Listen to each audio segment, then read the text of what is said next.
अस्सलाम वालेकुम, खुश आमदेद, सुबह खैर तमाम देखने वालों को। प्रोग्राम है गुड मॉर्निंग कराची और मैं हूँ आपका मेज़बान मोहम्मद यासिर। नाज़रीन, प्रोग्राम में मुख्तलिफ़ उमूर पर गुफ्तगू हो रही है और आजकल जो मौज़ूए गुफ्तगू है वो कोरोना वायरस रहा है। गुज़िश्ता दिनों इस हवाले से काफ़ी बात प्रोग्राम में हुई है। ईद के मसरूफ़ियत के बाद आज ये पहला मौका है जो आपके सामने हाज़िर हैं। कोशिश होगी मुख्तलिफ़ मामलात पर आज गुफ्तगू की जाए। यकीनन मसाइल के हवाले से बहुत सारे पैगामात मौसूल होते हैं और कोशिश यही रहती है हमेशा कि ज़्यादा से ज़्यादा अवामी मसाइल के ऊपर गुफ्तगू की जाए। हालात हाज़िरा के ऊपर बात करना ज़रूरी है और आज जो हमारी नशिस्त है इसमें कोशिश करेंगे कि हालात का जायज़ा लें और ख़ास तौर पर जो आज़ाद कश्मीर का इंतखाबी मरहला मुकम्मल हुआ है इसके ऊपर बात करनी ज़रूरी है। बड़े ख़ास मेहमान आज स्टूडियोज़ में तशरीफ़ फरमा है, उनसे मौका मिलेगा तमाम मामलात पर गुफ्तगू करने का। ना सिर्फ आज़ाद कश्मीर इलेक्शन बल्कि इस वक्त जो जारी सियासी सूरत हाल है इसके ऊपर भी बात करेंगे। सबसे पहले मौजूद मेहमान को खुश आमदेद करूँगा। बड़े ख़ास मेहमान हमारे साथ यहाँ पर मौजूद हैं। मैं हमेशा कहता हूँ हमारे उस्तादों में शामिल हैं। जो कुछ हमने सीखा है उन्हीं से सीखा है, उन्हीं की मरहूम मिन्नत है। मौका मिला है तमाम चीज़ें समझने का और मौका मिलता है तो बात करते हैं जनाब कुछ सियासी सूरत हाल के हवाले से मुख्तलिफ़ मामलात पर। तो आज भी हमारे साथ हमारे मौजूद मेहमान जनाब सीनियर सहाफ़ी, तज्ज़ियाकार, तबसरा निगार जनाब बशीर मीर साहब तशरीफ़ फरमा है। उनको मैं खुश आमदीद कहूँगा। मीर साहब, बड़ी नवाजिश, बहुत शुक्रिया। आपकी बहुत मोहब्बत, आपकी बहुत मोहब्बत। मीर साहब, सबसे पहले तो ये जो इंतखाबी मरहला है लोगों के जहनों में बड़े सारे सवालात हैं। ये क्या जो राइज निज़ाम है जिसके ऊपर मैं और आप काफ़ी बात करते हैं, इस वक्त जो कुछ हुआ है लोग अभी भी ये सवाल कर रहे हैं कि एक तरफ हम देखते हैं कि एक इंतखाबी मुहिम चलती है, उससे बहुत सारी चीज़ों का हमें अंदाज़ा होना शुरू हो जाता है। आज़ाद कश्मीर की अगर बात करें, इलेक्शन कैंपेन चलाई गई मुख्तलिफ़ पार्टीज़ की जानिब से। मुस्लिम लीग नून की हमने देखा पोजीशन बड़ी मजबूत नज़र आ रही थी, बाज़ार लगे रहा था कि क्लीन स्वीप करेंगे। एक वक्त पे ऐसा लगा, लेकिन उसके बाद जनाब फिर आहिस्ता आहिस्ता सूरत हाल तब्दील होती गई और इंतखाबी मरहला जब स्टार्ट हुआ और उसके बाद से जब नताइज मुकम्मल हुए तो सूरत हाल आपके सामने है। अब सूरत हाल ये है कि पाकिस्तान तहरीक इंसाफ जो इंतखाबी कैंपेन के हवाले से इतनी ज़्यादा इफ़ेक्टिव नज़र नहीं आ रही थी, वो पहले नंबर पर है। पाकिस्तान पीपल्स पार्टी जो मुस्लिम लीग नून से थोड़ी सी कम थी वो दूसरे नंबर पर और मुस्लिम लीग तीसरे नंबर पर चली गई। ये है क्या, ज़रा ये समझाइएगा। बहुत शुक्रिया यासिर। वैसे तो कोई इतना कॉम्प्लिकेटेड भी नहीं है और किसी हद तक कॉम्प्लिकेटेड भी है लेकिन मैं इसमें एक बात कहूँगा, चूँकि हम कश्मीर के ऊपर खसूसी फोकस के साथ बात करें जी। तो पहली बात तो ये समझ लें कि जो भी इंतखाबी कैंपेन होती है जी। वो खा किसी भी हमारे जैसे मुल्क में, हम अपने मुल्क में बात करेंगे, यहाँ पे ये नहीं होता कि जो लोग जलसे में आते हैं वो आपके डाई हार्ट कारकुन हैं। वो मसलन मैं अगर कहूँ कि भाई एक जो छोटे शहर होते हैं ना, ख़ास तौर पे छोटे शहर, उनमें यही होता है कि भाई वहाँ पे सारे लोग सारे जलसों में जाते हैं। बिल्कुल ऐसा ही। और तकरीबन 60-70% वो एक ऑडियंस होती है। बिल्कुल ठीक है। किसी फिर 25-30% वो होते हैं जो डाई हार्ट टाइप किस्म के आते हैं, बाकी लोग वही होते हैं। उसी तरह वो उसको एक फेस्टिविटी के तौर पर भी लिया जा रहा होता है, नंबर वन। सेकंड ये हो जाता है कि उनके पास कभी कभी जाते हैं नेशनल लेवल के इस तरह के फेम नेम जो हैं, तो वो देखने भी जाते हैं, उनको सुनने भी जाते हैं कि अच्छा ये क्या बात करते हैं, क्या है। फिर ज़ाहिर है कि 5 साल के बाद जब इलेक्शन का प्रोसेस होता है तो एक माहौल भी क्रिएट होता है, तो लिहाजा वो लोग सबको सुनते हैं, नंबर वन। तो नंबर टू ये है कि जो कैंडिडेट्स हैं वो बड़े डिपेंड करते हैं कि मसलन कितना मजबूत कैंडिडेट आपने उठाया। बिल्कुल ठीक है। और जो कश्मीर की बात है उसमें हमने जो हिस्ट्री है वो यही देखी है कि जो वफाक में जो नुमाइंदा तंजीम होता जमात होती है उसके साथ एसोसिएट ज़्यादा हो जाते हैं लोग। उसकी एक तो टेक्निकल रीज़न है। टेक्निकल रीज़न ये है कि जो कश्मीर का केस है वो वफाक लड़ता है, ठीक है, वो कोई सूबा नहीं लड़ता, ठीक है, और कोई एक पार्टी नहीं लड़ती, हम सब लोग लड़ते हैं, ठीक है। और तमाम सियासी पार्टियों का कश्मीर के हवाले से बड़ा कुछ चीज़ों पे इख्तलाफ के बावजूद भी कुछ चीज़ों के ऊपर बहुत ज़्यादा कंसेंसस मौजूद है, ठीक है। और जो पार्टी ख़ासतौर पे दो बड़ी पार्टियां जो माजी में जिनका ज़्यादा फेडरल गवर्नमेंट में रहा है शेयर, वो मुस्लिम लीग नून है और पीपल्स पार्टी है, जिन्होंने एक से ज़ायद मरतबा हुकूमतें की हैं, जी। तो लिहाजा उनके दौर जब भी थे तब भी कश्मीर में उनकी हुकूमतें बनी थी। बिल्कुल ठीक है। तो इसका मतलब है जो कश्मीर का जो वोटर है,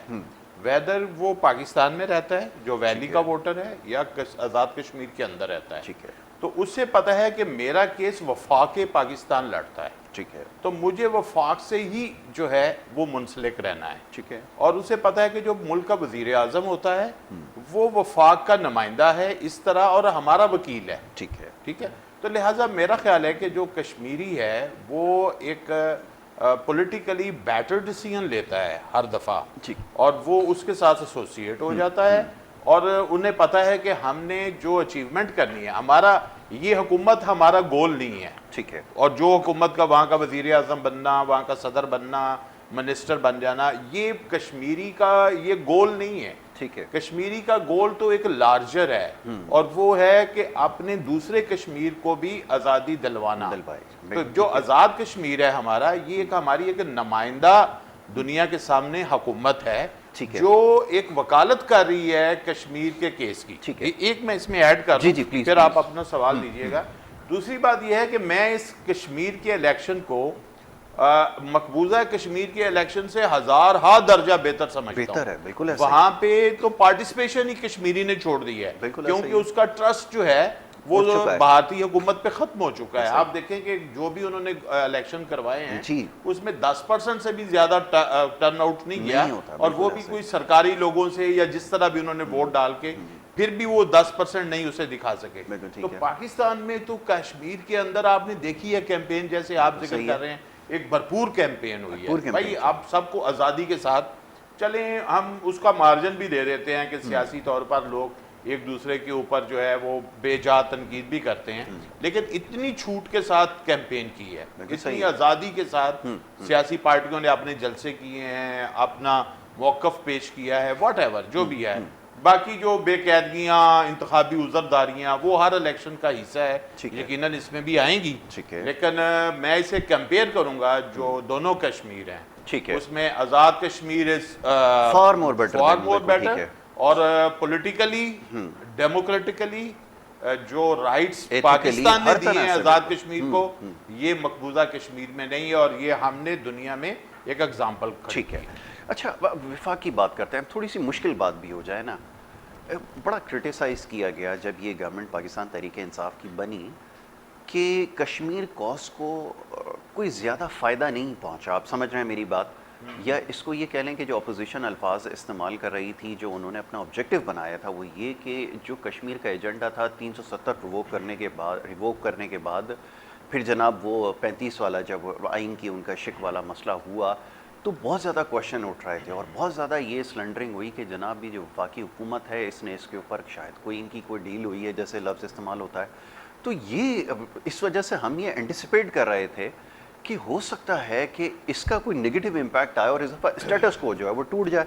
जैसे आपने कहा वफाक जो है उसका केस लड़ता है, तो इस दफ़ा तो बहुत ज़्यादा सवालात उठे पिछले सालों के मुकाबले में, फिर ऐसा कैसे हुआ? मेरा ख्याल है कि देखें, अगर हम प्रैक्टिकली बात देखें ना, तो प्रैक्टिकली जो अपोजिशन के जलसों में ये बात हुई है, प्रैक्टिकली कोई अपोजिशन को उसका कोई सॉलिड एविडेंस तो सामने नहीं ला सकी है। ठीक है, इल्ज़ामात की बुनियाद पे है, और इल्ज़ामात PMLN पे भी और पीपल्स पार्टी पे भी होते हैं। इसी तरह अभी रिसेंट नवाज शरीफ साहब की मुलाकात है, उस पर कितना क्रिटिसाइज हुआ, मेरा ख्याल है उसका शायद उन्हें कोई डैमेज भी हुआ होगा जी। और लेकिन यह है कि ये इल्ज़ामात की हद तक किया है। देखिए, पाकिस्तान एज ए रियासत पाकिस्तान, मैं कहता हूँ कि जी जो कश्मीर का केस में हम तीन चीज़ों का जो है ना अलान बात करते हैं। ठीक है, कि हम कश्मीरियों की सियासी हमायत कर रहे हैं, सफारती कर रहे हैं, और उनकी अखलाकी हमायत, ये हमारा ऐलान है एज ए नेशन। ठीक है, हम कोई फौजी हमायत का दावा नहीं करते और ना ही कर रहे हैं। इस वक्त आपको पता है कि कश्मीर के ऊपर बाढ़ लगी हुई है, जो कि इलीगल है, लाइन ऑफ कंट्रोल पे बाढ़ है। ठीक है, वो लाइन वो बॉर्डर नहीं है, वो लाइन ऑफ कंट्रोल है, उस पर बाढ़ है। ठीक है, दोनों तरफ उसका सबूत ये है डिस्प्यूट होने का कि दोनों तरफ UNO के मुबस्सरीन बैठे हुए हैं। ठीक है, इधर से भी कभी जुलूस जाता है तो मुबस्सरीन को जाके वो, लेकिन इंडिया ने वो अपनी तरफ बाढ़ लगा के जो कि ज्यादती की थी। और ये हुआ था उस वक्त जब पाकिस्तान इंडिया टॉक्स हो रहे थे, मुशर्रफ साहब का दौर था, तो पाकिस्तान जरा खामोशी इख्तियार किए बैठा था, और वो कर रहे थे, किधर कर रहे थे, एक अफगानिस्तान के अंदर वो अपने कॉन्सुलेट्स बना के पाकिस्तान के अंदर गड़बड़ करने की कोशिश कर रहे थे। तो ये दो चीज़ें हो रही थी। अब जो चीज़ें बाकी अगर आप देखें तो हम आलमी फोरम्स पे हमने आवाज़ उठानी होती है। एक जो सियासी जदोजहद है, जो सफारती जदोजहद है, वो पाकिस्तान की तरफ से मेरा ख्याल है कभी भी कम नहीं हुई। हाँ, जो एक नेग्लिजेंस है, नेग्लिजेंस क्या है वो अभी भी है, माजी में बहुत ज़्यादा थी और अभी भी है, दोनों साइडों पे बराबर चल रही है कि हम कश्मीर कमेटी का चेयरमैन सही नहीं लगा सके ना। अब फजल रहमान साहब 17 साल रहे हैं, 17 साल, 2-3 हुकूमतें उन्होंने जो है ना वो गुजारी है, ठीक है। और वो मेरा ख्याल है नाकाम तरीन कश्मीर कमेटी के सरबराह हैं। बिल्कुल। नवाबजादा नसरुल्लाह साहब का स्टेचर का आदमी था कश्मीर कमेटी का सरबराह जी। और वो जिस मुल्क में गए एक आवाज़ थी उनकी, और उनकी क्रेडिबिलिटी अपने मुल्क में भी बहुत बड़ी थी, ठीक है, सबसे बड़ा। और इनके एक वो एक पैटर्न के तौर पर तस्वुर किए जाते थे। फजल रहमान साहब ने कश्मीर पे उनका कोई काम नहीं है।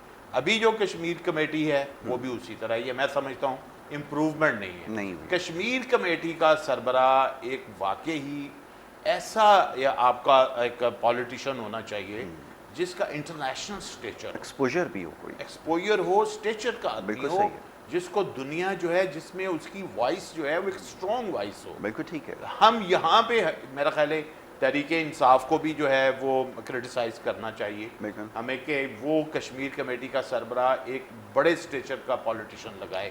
उनकी पार्टी के अंदर लोग मौजूद हैं, बहुत से लोग हैं, उनमें से किसी की जिम्मेदारी दें। और इसी तरह वरना वो जो फजल रहमान पे वो भी तनकीद करते हैं, तो फिर आपने उसका नेमल बदल कोई बड़ी शख्सियत की सूरत में नहीं दिया, और वो इतनी इफेक्टिव भी नहीं हो रही। किसी दुनिया में जाना, मिलना मिलाना, बात करना, उसके ऊपर उसके जो है वो कुछ प्रोजेक्ट्स लेकर आना, वो भी मेरा ख्याल है वो इसलिए नहीं हो रहा। ये क्या चीज़ शो करती है? ये नेग्लिजेंस। ये क्या चीज़ शो करती है, ये फरमाइए। क्या ये शो करती है कि हमारा इंटरेस्ट नहीं है? हमने अपनी टीम में जो सबसे कमज़ोर खिलाड़ी था, जिसको हम विकेट के पीछे खड़ा करते थे, हमने उसको जना के कश्मीर कमेटी का चेयरमैन लगा दिया। उसके ऊपर पहले ही बहुत सारी ऐसी बातें होती रही, बड़ी कंट्रोवर्सीज होती रही, ऐसे नाम सामने आए।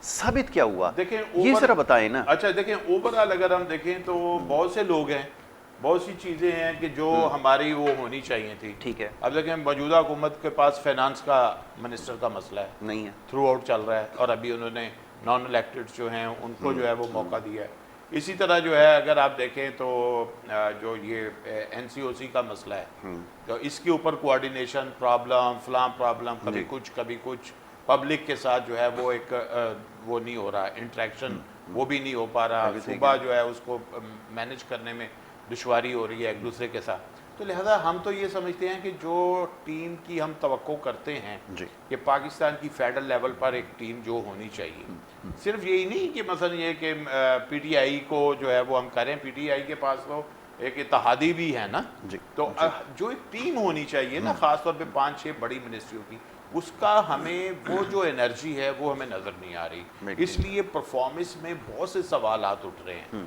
और बहुत सी चीज़ें हैं जो बुनियादी चीज़ें थी ना, जैसे आप देखें इमरान खान साहब का एक बड़ा जो था ना, 2-3 चीज़ें उनकी बड़ी अहम थी कि अब जी मुझे पाकिस्तान की गरीब आवाम को उठाना है, ठीक है, नंबर 1, यानी कि उनको एलिवेट करना है, ठीक है, पावर्टी जो है वो कम करनी है। अच्छा, और फिर उसके बाद ये है कि जी करप्शन के खिलाफ, ठीक है। अब ये दोनों चीज़ें सरकारी मीडिया में भी इसकी डिपिक्शन नहीं हमें नज़र आती। सरकारी मीडिया में कोई ऐसा प्रोजेक्ट नहीं हमें नजर आ रहा है, बाकी मीडिया तो प्राइवेट है ना, बिल्कुल सही है। तो बस सरकारी मीडिया में भी तो उसका कोई अक्स नजर आना चाहिए कि ये प्राइम मिनिस्टर का एजेंडा है, बिल्कुल ठीक है, ये मौजूदा हुकूमत का एजेंडा है, लिहाजा उसको ये सपोर्ट करने के लिए मौजूद है, ठीक है, वो भी नहीं है, ठीक है। उनके पास ऐसे प्रोजेक्ट्स भी बहुत कम है और आइडियाज की भी कमी है, ठीक है। तो लिहाजा ये चीज़ तो है, तो ये ओवरऑल देखने वाली है उनको। मेरा ख्याल है कि अब इस इलेक्शन के बाद उन्हें अगर ये सोचें कि हम बहुत मकबूल हैं, तो मेरा ख्याल है उसकी बजाय ये सोचें कि अगले 2 साल के बाद जो इलेक्शन है वो नेशनल इलेक्शन है, बिल्कुल ठीक है, उसमें सूरत हाल इससे मुख्तलिफ होती है। तो लिहाजा उसको देखते हुए वो 3 साल का जो रिव्यू है उसको करके जो भी चेंजेस करना चाहते हैं, पहले अपनी टीम में चेंजेस लाएं, अपने एक बड़ा प्रोग्राम जो है अगले 2 साल का वो सामने लेके आएँ, तो मेरा ख्याल है कि फिर वो उनकी बात सुनी जाएगी। वरना लोग जो हैं फिर यहाँ की आवाम जो है वो भी अपना फैसला जो है मुश्किल दे सकती है। बिल्कुल ठीक है। अच्छा जी, ये गुफ्तगू हमारी जारी रहेगी। बात हो रही थी आज़ाद कश्मीर के इंतखाबात के हवाले से, और बहुत सारी चीज़ें, बहुत सारे सवालात हैं जिसके ऊपर अभी गुफ्तगू करेंगे। दीगर मामलात भी ज़ेर बहस आएंगे। एक छोटी सी ब्रेक के लिए कहा जा रहा है, एक ब्रेक ले लेते हैं, ब्रेक के बाद वापस आएंगे। आप देखते रहिए गुड मॉर्निंग कराची।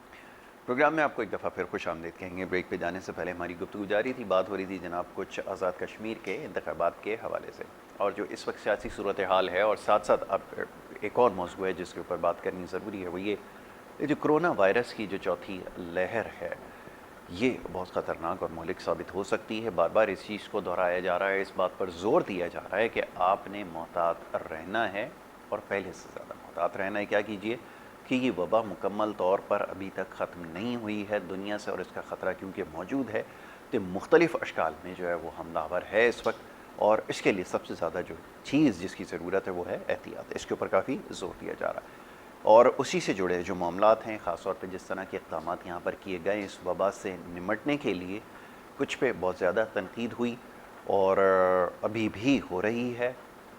मामलात को कंट्रोल करना एक यकीनन बड़ा मुश्किल काम है, ख़ास तौर पे जो ख़दशात चौथी लहर के हवाले से हैं।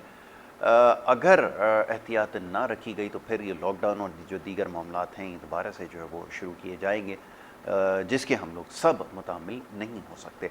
तो ये बात समझने की है। इस मामले पर गुफ्तगू होगी और दीगर मामलात ज़ेर बहस आएंगे। इस वक्त हमारे जो दूसरे मेहमान हैं वो हमें ज्वाइन कर चुके हैं इस नशिस्त में, उन्हें भी मैं इस प्रोग्राम में खुश आमदीद कहूँगा, और उनसे भी हमारी गुफ्तगू रहेगी। आप हमारे बड़े ख़ास मेहमान हैं, मुख्तलिफ़ प्रोग्राम्स में आप उन्हें हमारे साथ देखते हैं, और उनसे हमारी बात होती है ख़ास तौर पे एजुकेशन के हवाले से, और जो तालीमी मामलात हैं वो ख़ास तौर पे कोरोना वायरस की वजह से बहुत ज़्यादा मुतासर हुए हैं। पहले ही सूरत हाल क्योंकि बेहतर नहीं थी, और कोरोना के बाद तो सूरत हाल बहुत ज़्यादा ख़राब हो चुकी है। तो तमाम मामलात पर गुफ्तगू करेंगे। जनाब अख्तर आराई साहब आप हमारे साथ यहाँ पर मौजूद हैं, मैं उन्हें खुश आमदीद कहूँगा। आप all Pakistan private school federation के सदर हैं सिंध के। इसके अलावा और दीगर मामला पर उनसे गुफ्तगू होती है, उनको मैं खुश आमदीद कहूँगा। बहुत शुक्रिया अख्तर भाई प्रोग्राम में हमें वक्त देने के लिए। अख्तर भाई, ब्रेक पे जाने से पहले तो मौजूद गुफ्तगू क्योंकि आज़ाद कश्मीर के इंतखाबात के हवाले से था, लेकिन जैसे मैंने कहा कि ये सबसे बड़ा मसला है जो कोरोना वायरस है, अब चौथी लहर का ख़दशा है, और हमारे पास क्योंकि हल एक ही इसका रह जाता है, वो नंबर ऑफ़ केसेस बहुत तेज़ी से बढ़ रहे हैं, ख़तरात बहुत ज़्यादा हैं इसके। तो ये मैं चाहूँगा इसके ऊपर गुफ्तगू कर ली जाए कि अगर ये सूरत हाल इस तरह काबू नहीं होती तो हमारे पास फिर आखिरी रास्ता रह जाता है, वो ये कि जनाब तमाम चीज़ों को बंद कर दिया जाए। और मैं और आप इस बात पे काफ़ी देर से जो है वो प्रोग्राम कर रहे हैं, आवाज़ उठा रहे हैं कि बंद कर दिया जाए यकीनन तमाम चीज़ों को, लेकिन तालीमी इदारे अगर बंद होंगे तो फिर आगे हमारे लिए और ज़्यादा मुश्किल सूरत हाल होगी। मैं चाहूँगा इससे गुफ्तगू का आगाज़ किया जाए। जी बिल्कुल, आपने सही निशानदेही की कि ज़ाहिर है कि अगर कोविड की सिचुएशन इतनी भयानक होती जा रही है या हो सकती है, तो फिर यह है कि बहुत सी चीज़ें, बल्कि तमाम तर चीज़ें बंद कर देनी चाहिए थी। कम से कम 14 डेज़ के लिए नहीं तो 10 डेज़ के लिए बंद कर देते, लेट्स सी कि क्या होता। ठीक है, उसमें वीकेंड शामिल करके बीच में जो एक वीक बंद कर देते। तो सिर्फ तालीमी इदारे बंद कर देना, जलसे जुलूस जाए कायम दायम रखना, ठीक है, पूरे मुल्क के अंदर जो एक्टिविटीज़ हो रही हैं 6 to 6 अगर कोई एक्टिविटीज़ कारोबारी इजाज़त दे दी, ठीक है, हम इसके ख़िलाफ़ नहीं है कि कारोबार की इजाज़त नहीं होनी चाहिए। हर काम SOPs के तहत किया जा सकता है, ऐसा नहीं है कि नहीं किया जा सकता। हमें एक ट्रेनिंग पीरियड से गुजर चुके हैं, मगर अनलकीली ना आवाम को गवर्नमेंट ट्रेन कर चुकी है। मिसट्रस्ट वहाँ मौजूद था शायद उसकी वजह से, और बहुत से जो काम करने वाले थे वो गवर्नमेंट ने, हुकूमत ने अवेयरनेस प्रोग्राम्स इस तरह के शुरू नहीं किए जिसको अमली जामा पहनाया जा सकता। तो आवाम की तरफ से भी कोताही है। आवाम देखती है, वो कहती है जब हमारे सियासतदान, हमारे लीडर जो कर रहे हैं, जो वो ख्याल नहीं करते, गैदरिंग करते हैं, कॉर्नर मीटिंग्स करते हैं, बड़े बड़े हज़ारों लाखों में जलसे करते हैं, तो इसका मकसद फिर क्या है? फिर डाउट हो जाता है। फिर वो उनकी जो थ्योरी है कि कोरोना नाम की कोई चीज़ नहीं है, वो थ्योरी उनके जहन में ज़िंदा रहती है। इसकी वजह से बड़ा प्रॉब्लम है। तो या तो सीधी बात है। दूसरी तरफ यह है कि अगर आप एजुकेशन की बात करें, एजुकेशन तो मैं हमेशा कहता हूँ कि कायदे आज़म ने एक कॉल था जो कि ज़िंदगी और मौत का मसला है हमारे लिए। तालीम, पाकिस्तान के लिए तालीम जो है ज़िंदगी और मौत का मसला है, और यहाँ पर जो है हम कोरोना को लेके बैठ गए हैं। हालांकि कोरोना से ज़्यादा अमवात जो है दूसरी चीज़ों से भी हो रही है। दुनिया भर की एक रिसर्च के मुताबिक अभी हाल ही में 8वें नंबर पे कोविड की वजह बनती है डेथ की। उससे बड़ी वजूहत डेथ की जो है, जिससे नंबर ऑफ़ डेथ्स ज़्यादा हो रही हैं, वो कुछ और है। चलो ठीक है, हम मानते हैं कि ये वबा है और हम उसमें गवर्नमेंट का साथ देते हैं, मगर सिंपल सी बात है कि सब कुछ बंद कर देना चाहिए था, तालीमी इदारे भी बंद कर देना चाहिए थे। जो नोटिफिकेशन है उन्होंने अभी हाल ही में निकाला, हालांकि एक नोटिफिकेशन रॉन्ग निकाला था, उस पर लास्ट टाइम बहस हुई थी और उनके मे बी के नज़र पड़ गई इस बात पे कि ये कानूनी गलती है, तो उन्होंने एक दूसरा नोटिस निकाल दिया जी। तो टीवी में जो इदारों ने जो ब्रेकिंग न्यूज़ दी, हमारी मीडिया ने 17 जुलाई को भी इसी तरह की ब्रेकिंग न्यूज़ आई थी जी। और कि जी 17 जुलाई से तालीमी इदारे बंद और ये और वो XYZ। उसके बाद फिर जो है अब जब 26 को बंद करने की बात आई, तो जैसे आज 26 है तो आज से यानी कि 4 दिन पहले जो है इस बात की ब्रेकिंग न्यूज़ आ गई जी 26 से तालीमी इदारे बंद, तो 17 से क्या बंद था। तो जब नोटिफिकेशन होम डिपार्टमेंट ने निकाला तो उसमें 26 से लेकर 31 जुलाई तक का नोटिफिकेशन था। गोया के स्कूल जो है 2 अगस्त से खुलने वाले हैं, जो कि all Pakistan private school federation का ये मुतालबा भी था। हालांकि लग नहीं रहा कि ऐसा होगा। तो हमारा तो ये मुतालबा है कि सबसे पहली जो है हमें कोविड से बचना है। बिल्कुल ठीक है। सबसे पहले हमारा यही मुतालबा है कि कोविड से बचने के लिए वो तमाम इकदाम किए जाएँ। कंप्रोमाइज़ जिन जिन एरियाज़ में करते हैं अपने सियासी जलसों में या कोई अपने मकासद की गैदरिंग में या बिजनेस का एक टाइमिंग्स में, तो आप 2 घंटे का टाइम तालीमी इदारों को भी दे दें। यूके के अंदर इस वक्त भी तालीमी इदारे खुले हुए हैं। उन्होंने पॉलिसी ये रखी है कि तालीमी इदारे लास्ट में बंद होंगे, खुदा ना करे कोई ऐसी बात हो। ये आप बिल्कुल स्टडी कर लें, आप देख लें ये बात। तो इसी तरह से हम क्यों नहीं कर सकते, मगर कोई बात नहीं, सब बंद कर दें। कम से कम जब कम हो जाए मामला तो उसके बाद दोबारा कारोबार भी खोल दीजिए, सारी चीज़ें खोल दीजिए। तो ये करना बहुत ज़रूरी है। जब 50% स्ट्रेंथ तो बंद ही कर रहे हैं ना आप, ठीक है, कह रहे हैं 50% स्ट्रेंथ बुलाइए, तो भाई 50% स्ट्रेंथ का कुछ नहीं होता। एक फार्मूला हर जगह नहीं चलता। बाज़ जगह पर फैक्ट्रियाँ होती हैं, वहाँ पर अगर एक बेल्ट चलाया जाता है या एक प्रोडक्शन लाइन चलाई जाती है, तो उस प्रोडक्शन लाइन में से क्या बीच में से स्टेप्स माइनस कर देंगे? या ऑफिस के अंदर जो है अगर एक रूम का ऑफिस है या एक हॉल का ऑफिस है, उसके अंदर 10 एम्प्लॉइज़ या 20 एम्प्लॉइज़ काम करते हैं, क्या वो कम कर देंगे? तो एक ही लाठी से तमाम लोगों को हाँकने का जो तरीका है, चाहे वो गवर्नमेंट स्कूल है चाहे प्राइवेट स्कूल है। गवर्नमेंट स्कूल में किताबें अभी तक अवेलेबल नहीं है। 2 अगस्त से सेशन तो शुरू करना है। अब जुल्म की इंतहा देखें कि गरीब के बच्चे कैसे पढ़ेंगे, किताबें नहीं है। बुक बोर्ड ने जो है, टेक्स्ट बुक बोर्ड ने किताबें ही मार्केट में नहीं लेकर आया। आपकी कोताहियाँ तो अपनी हैं, खामियां तो अपनी हैं। बाथरूम में तो आज तक पानी नहीं है तमाम स्कूलों में। गोस्ट स्कूल है, गोस्ट एम्प्लॉयज़ हैं, गोस्ट स्टूडेंट है। सिर्फ सैलरी सिर्फ अपने काम करने वाले लोगों को जो है ना आप सैलरीज दे देते हैं, जो आपके मुफाद में हर 5 साल बाद काम करते हैं। तो खुदारा तालीम को जंगी बुनियादों पर तालीम पे इमरजेंसी नाफिज कीजिए। एक दिन का ऑर्डर कर देते कि भाई एक दिन खोलें, 5 से 6 बच्चे बुलाएं, हर कोने में एक बच्चे को बिठा दें, मगर तालीम के साथ कंप्रोमाइज़ नहीं होना चाहिए। बिल्कुल ठीक है। मिस्टर, ये अख्तर भाई ने जिस चीज़ का भी तस्करा किया है, हम काफ़ी देर से देख रहे हैं कि वो जलसों के अंदर तो बड़ी आबादी होती है और बड़े ज़ोरों शोर से चल रहा होता है सारे मामला। इससे पहले भी यही हुआ था, कुछ बाई इलेक्शंस के अंदर बड़े हमने देखा लोगों का रश लगा हुआ था, और वो जैसे ही ख़त्म होता है सिलसिला, फिर से कोरोना वायरस का सिलसिला शुरू हो जाता है। अब इनका तो गिला सही है, बल्कि लोग भी ये कहते हैं कि जनाब ये जो जलसे जुलूस होते हैं इसके लिए तो कोई बात नहीं होती, लेकिन वो जैसे ही ख़त्म होता है फिर से कोरोना का सिलसिला शुरू हो जाता है। ये क्या चक्कर है? कल वो अपने ताजर बरादरी के एक दोस्त हैं, तो उनसे मुलाकात हुई, तो मैं उनसे पूछ रहा था कि भाई वो लॉकडाउन लग रहा है फिर। कहते हैं यार वहाँ लग तो रहा है, लेकिन पुलिस ने बड़ा जश्न मनाया है। हाँ, पुलिस ने जश्न, हवाई फायरिंग की है उन्होंने खुशी में। अब ये देखें कि ये उनके लिए कोई ना रेवेन्यू जनरेशन का सिस्टम बन गया। और मुझे तो लगता है कि जैसे दानिस्ता उनको कोई ना इनाम दिया जाता है, ऐसा ही है कि अब आपका टाइम है। बिल्कुल ठीक है।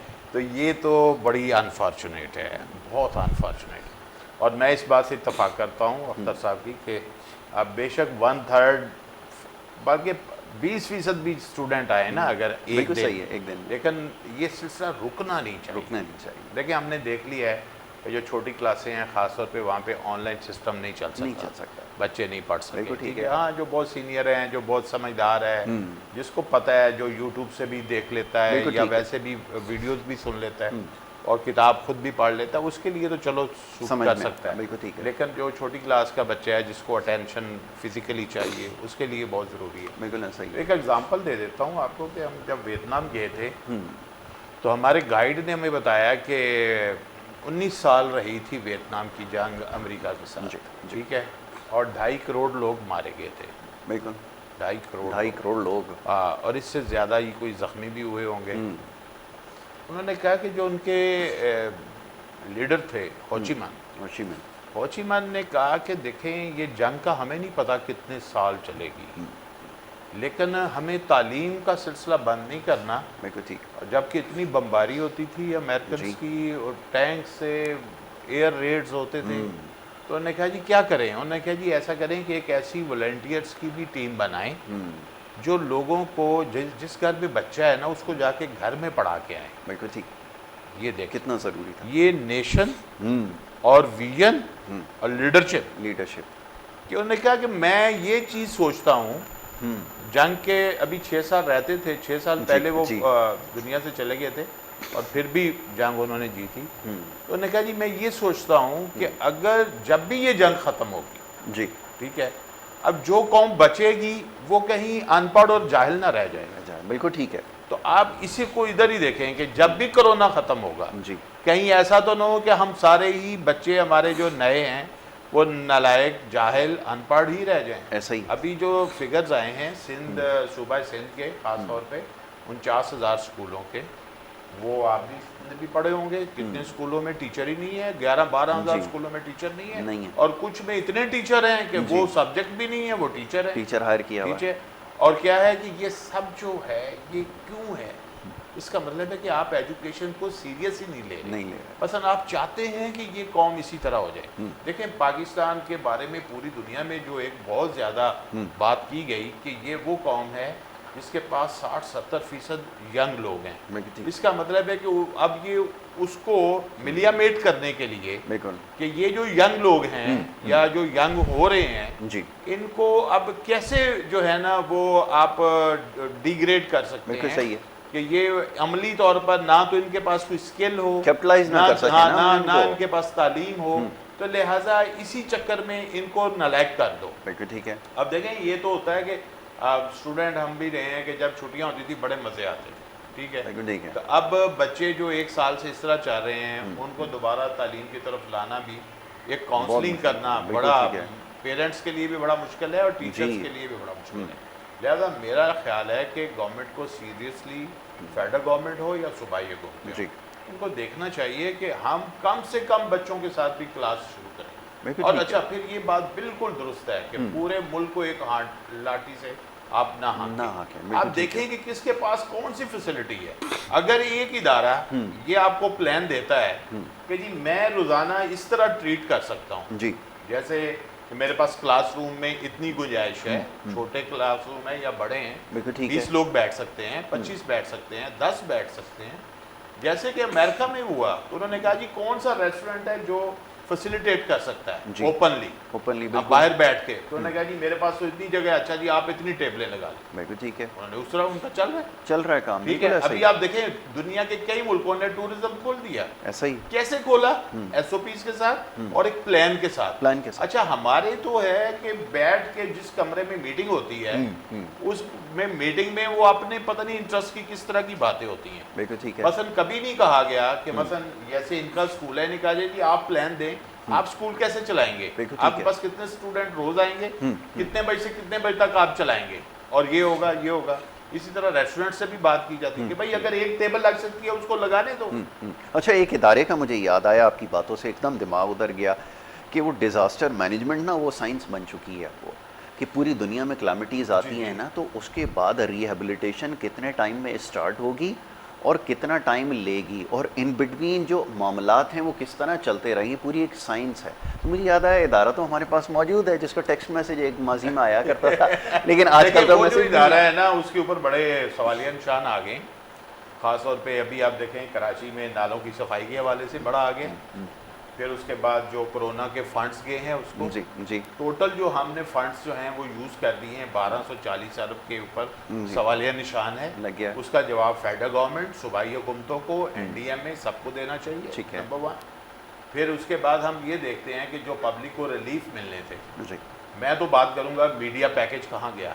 बिल्कुल ठीक है। मीडिया पैकेज की ऐलान हुआ था जी, मीडिया पैकेज भी आएगा, कहाँ है मीडिया पैकेज? बिल्कुल। हमारे कितने जर्नलिस्ट बेरोजगार बैठे हुए ऐसा ही हैं, है। कितने इदारे हैं जिनमें जो है वो काम नहीं हो पा कोरोना रहा। की वजह से जो डाउन और साइजिंग हुई, कितना बहुत सारे लोग फारिग हुए हैं। डाउनसाइजिंग हुई जी है, कितने लोग हैं बेचारे जो हैं कोई और काम करने की कोशिश कर रहे हैं और लेकिन हो नहीं रहा, नहीं हो सकता। ज़ाहिर है उन्होंने 25 साल 20 साल फील्ड 15 को साल दिया। ये काम किया है, अब उन्हें आप कहेंगे तुम जो है वो फलानी बैंकर चीज बन जाओ, बेचो, नहीं हो जाके इधर सकता। जाओ, नहीं कर सकता। नहीं उसने कर वो सकता। काम सीखा है, उसका एक माइंड जी, भी नहीं है, जी। तो लिहाजा ये चीज़ें जो हैं वो 1240 अरब रुपया हमें नहीं समझ आ रही कि उसका ऑडिट जो है उसके लिए कराने को कोई तैयार भी नहीं है। बिल्कुल ठीक तो है। लिहाजा जो मेरा ख्याल है जो चीज़ें जो लोगों को जो सवाल बनते हैं जी उन सवालों का जवाब जो है ना इनको देना चाहिए। बिल्कुल ठीक। अच्छा एक और बात जी, कर दूं जी। कि देखें जो प्राइवेट गैदरिंग्स हैं, मुझे आप बताएं फेसबुक पे कौन सा बंदा है जिसके घर में पार्टी नहीं हो नहीं हो सब और सारे हर शामिल। बंदा लगा रहा है जी फलाने की बर्थडे हो रही है, जी जी फलाने की जो है वो हो रही है जी, वो किताब की और रोनुमाई नशिस्त हो रही है, जी हो रही है, फलाने का ये हो रहा है, उसके घर में शादी हो रही है, उसके घर में मंगनी हो रही है। भाई घरों में इसका मतलब है कोरोना इस तरह नहीं होता क्या? बिल्कुल ठीक है। अब वहां पे तो आपकी पूरी लशपश पार्टी हो रही है, हाँ। ठीक है, और उसमें 50 हैं या 100 बंदे आए हुए हैं, वो एक दूसरे से मिल भी रहे हैं, बिल्कुल बात ठीक भी है। कर रहे हैं वहां पे, और वहां पे गवर्नमेंट ऑफिशियल्स भी मौजूद होते हैं, मौजूद होते हैं। ठीक है, अफसरान भी होते हैं और दूसरे, अच्छा उनको वहां पे कुछ नहीं होता। बिल्कुल ठीक है। जैसे ही वो किसी मार्केट में जाते हैं उनको कोरोना लगता है, बिल्कुल ठीक है। भाई वहां पे भी फिर आप बंद करो ना, बात दुरुस्त बिल्कुल है, ठीक है। फिर सब कुछ बंद करो। बिल्कुल ठीक है। मेरा ख्याल है कि जो अगर तो वाकई ही ये फाइट है, अगर आप इसको बिजनेस नहीं बना रहे, अगर इसके ऊपर फाइट कर रहे हैं संजीदगी तो से कौम अगर को सोचें। संजीदगी से और साथ चलना है, यानी कि स्मार्ट, अब बात हुई थी ना स्मार्ट लॉकडाउन, स्मार्ट लॉकडाउन तो स्मार्ट ही रखें ना फिर बिल्कुल ठीक है। फिर स्मार्ट यही रखें कि भाई आप अपना अपना प्लान दें बिल्कुल ठीक कि है। भाई आप इस इदारे को अब कैसे चलाएंगे। बिल्कुल ठीक है। जी अख्तर भाई, अब ये फरमाइए कि ये जो स्मार्ट स्ट्रैटेजी अडॉप्ट करने की कोशिश की गई थी वो किधर गई? बंदा तो स्मार्ट है लेकिन स्ट्रैटेजी स्मार्ट ना हो तो फिर फ़ायदा क्या है, ये ज़रा बताइए। सर ये बातें स्मार्ट हैं,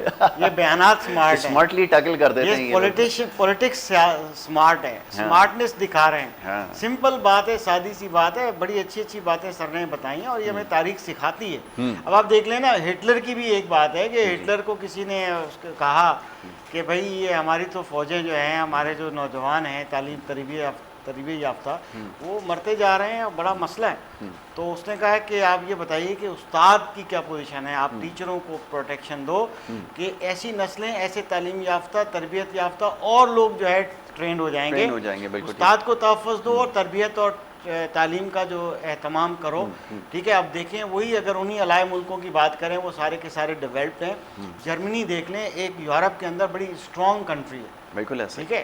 तो हालांकि उनके मर्द हजरात जो है वो बिल्कुल वो हो गए थे और काफ़ी कम यानी कि मेल वो थे, मगर क्योंकि तालीम और तरबियत का सिलसिला जारी रहा तो वो देखें कि आज एक स्ट्रॉन्ग नेशन है। बात ये है कि कहने को बहुत सी बातें हैं जी, ये कोई इतने बच्चे नहीं हैं, सादी ऐसा सी ही, ज़बान ऐसा ही। में, बिल्कुल ठीक है। क्योंकि इस तरह की गुफ्तगू, इससे बदतर गुफ्तगू जो है अवामुन्नास अपने घरों में, अपनी इनके लिए कह महफिलों रही। में, अपनी उनमें करते रहते हैं कि हाउ हम ट्रस्ट कैसे करें, हम ट्रस्ट कैसे करें, बिल्कुल ठीक क्योंकि है। जब वो खुद वही गलत अमल कर रहे हैं, मुज़ाहिरा अमली तौर पे कुछ और दिखा रहे हैं और हमें नसीहतें कर रहे हैं, बिल्कुल ऐसा तो ही है। ऐसा कैसे मुमकिन है कि ये वाकई ट्रू एक वबा है, वगैरह वगैरह बिल्कुल वगैरह। ठीक है। हालांकि हम तालीमी इदारों को तो मक्खी की तरह निकाल दिया, दुनिया भर में तालीमी इदारे रीढ़ की हड्डी के मानद होते हैं, वो ख़ास तौर पे यंग बच्चों के लिए बिल्कुल। उनको तरबियत का एहतमाम करते हैं, बल्कि सोशल डिपार्टमेंट माँ बाप के घरेलू तशद्दुद जो होता है उसकी जो यानी कि कंप्लेन होती है वो भी टीचर से लेते हैं। बिल्कुल ऐसा ही यानी टीचर अगर कर दे, कॉल करके बता दे कि इस बच्चे के साथ कुछ प्रॉब्लम है, तो वो समझ लें कि यहाँ तक भी नौबत आती है कि माँ बाप से बच्चा ले लिया जाता है। बिल्कुल ठीक है। अब तरबियत का दूसरी कंज्यूमर कंपनीज स्कूलों में जाके तरबियत देती है। मिसाल में बहुत करीब की बताता हूँ, जितनी सोप फैक्ट्रीज हैं ये प्रमोशंस डिज़ाइन करती रही हैं हमेशा, स्कूलों में जाके वो इस तरबियत का एहतमाम किया कैसे हैंड वॉश करने हैं और अपनी एक्चुअली प्रोडक्ट को प्रमोशन करती थी। बिल्कुल ठीक है। तो जब तब सारे प्रमोशन वहाँ से हो सकते हैं, क्या कोविड के SOPs की तरबियत तालीमी इदारों से नहीं हो सकती थी? बिल्कुल हो सकती थी, मगर उनको यूज़ नहीं किया। बड़ा अच्छा आइडिया था कि अगर एक स्कूल के बाउंड्री वॉल्स, उसके ग्राउंड्स बड़े हैं, ठीक है, वो भी तो इमरजेंसी में टेंट लगा के पढ़ा सकते हैं भाई, और वो SOPs दे सकते हैं। तो जब बड़ी अच्छी वियतनाम की मिसाल, और ये एक ट्रू बातें हैं, 100% ट्रू बातें हैं कि जब घर घर जाके पढ़ाने का एहतमाम किया जा सकता है, क्या उन स्कूलों में जहाँ गुंजाइश और मुमकिन है कि इमरजेंसी नाफिज कर दी जाए तालीम की, सब कुछ मुमकिन था। बड़ी मैं आपको एक चौंका देने वाली बात करने वाला हूँ। एक रिसर्च ने अभी हाल ही में एक रिसर्च हुई है, उसने ये बताया है कि 2025 में जो है यूथ जो है, जो 30 ईयर, जो उनका पहला का पुराना पैरामीटर जो 60% के अराउंड अबाउट बताता है, ये 70 क्रॉस कर जाएगी जी, यानी 70 प्लस हो जाएगी, यानी कि यूथ जो है हमारे मुल्क की 70 प्लस हो जाएगी। बिल्कुल ठीक है। उसकी एविडेंस जो 2-4 दी गई हैं, कुछ बयान करने वाली हैं, कुछ नहीं करने वाली जी जी, ठीक है ना? बिल्कुल ठीक है। जो हालिया अमवात जिसको ये कह रहे हैं, ठीक है ना, और वो अमवात जो है हमेशा बुजुर्गों की हो रही हैं, बड़ों की हो रही हैं। बिल्कुल ठीक है। 30 प्लस लोगों की हो रही हैं। बिल्कुल ठीक है। तो आप इससे खुद अंदाजा लगा लीजिए कि कितने नंबर ऑफ पर्संस कम हो रहे हैं, और कुछ और एविडेंस है जो कि ट्रू है। बिल्कुल ठीक। तो हमारी यूथ जो है वो 70 प्लस होने वाली है, और उसी यूथ को जो है ना बेकार नाकारा कर दिया जा रहा है। 2 पेपर दे के वो सर्टिफिकेट मैट्रिकुलेशन का लेगा, जब पहले तो होता था कि इदारों के अंदर नकम्मे लोगों को अपॉइंट किया जाता था, कराया जाता था, सिफारिश हमें ले डूबी जी। ये वो कत्ल है कि यानी कि एक आइटम बम होता है ना, आइटम बम से कि जी आपको इतनी अमवात होंगी, 1 सेकंड में खत्म हो जाएगा। ये तो वो बम है कि जो आपने हमारे ब्लड में डाल दिया। बिल्कुल ऐसा ही है, ठीक है। आपने डफर लोगों को आपने अपॉइंट कर दिया, हर जगह करप्शन है। हम ये जो डॉक्टर होंगे ये खुद बंदे मार रहे होंगे, ऐसा मार जब तक इनके सफेद बाल हो जाएंगे, सफेद बाल हो जाएंगे हाउस जॉब के बाद, माइंड नहीं कीजिएगा, जो हकीकत है। ये इंजीनियर किस तरह की बिल्डिंग बनाएंगे? बिल्कुल ऐसा। अभी भी बिल्डिंग्स गिरती हैं, ठीक है, वो सिर्फ हाजा फजल मिन रब्बी, वो क्या कहते हैं, सॉरी, तो वो जो है ना कायदे आजम के नोट को देखते हैं, उसको सलाम करते हैं, इंजीनियरिंग नहीं आती उनको। बिल्कुल। जितने भी SDOs या गवर्नमेंट डिपार्टमेंट में अपॉइंट होते हैं लोग, वो उनको वो काम नहीं आता, एक्सपर्टीज नहीं है उसके अंदर। तो जाहिल नाकारा एक नकम्मे लोगों को अपॉइंट करने जा रहे हैं। जब अगली 70% यूथ हो रही है, तो लॉट्स की लॉट्स आप पैदा करें, लॉट्स की लॉट्स, 1000 लाखों लोग जो है ना आप हर साल, यानी कि यूनिवर्सिटीज को इनपुट क्या दे रहे हैं। आप ये देख लीजिए कि पूरे पाकिस्तान की पिछले 2-3 सालों की और आने वाले 2-3 सालों की जो इनपुट है वो लॉट्स में जीरो एफिशिएंसी वाली है। कोई हजारों में एक बच्चा होगा, हजारों में, पहले सैकड़ों में परसेंटेज, अब हजारों में एक होगा, 2 होगा जो काबिल होंगे जरूर, बिल्कुल ठीक है, मगर अपनी मदद आप होंगे। अब लेकिन वो मगर आपने आवा बिगाड़ के रख दिया। आप हमारे मुल्क को कहाँ लेके जा रहे हैं हमें पता ही नहीं है। बिल्कुल ठीक है। अक्सर भाई, अब ये मौजू ऐसा है कि इसके ऊपर बहुत सारी और दीगर बातें हैं जो हो सकती हैं, लेकिन अब यहाँ पे क्योंकि वो सेगमेंट का वक्त जो है वो ख़त्म हो गया, ब्रेक का वो इशारा दे रहे हैं। मीर साहब, आपका बड़ा शुक्रगुजार हूँ कि आपने कीमती वक्त अपना दिया, यहाँ पर प्रोग्राम में हमारे साथ रहे, और बहुत सारे दीगर मामला हैं इंशाल्लाह आगे नशस्तों में ज़रूर ऐसे बहस आएंगे। अख्तर भाई, आपका बहुत शुक्रिया, बड़ी नवाजिश कि आपने हमें वक्त दिया, प्रोग्राम में हमारे साथ यहाँ पे शामिल हुए। अब एक ब्रेक के लिए कहा जा रहा है जी, ये पहला सेगमेंट अपने अख्ताम को पहुँचा, एक ब्रेक लेंगे, ब्रेक के बाद दूसरा सेगमेंट हमारा उसका आगाज़ होगा। आप देखते रहें प्रोग्राम गुड मॉर्निंग कराची।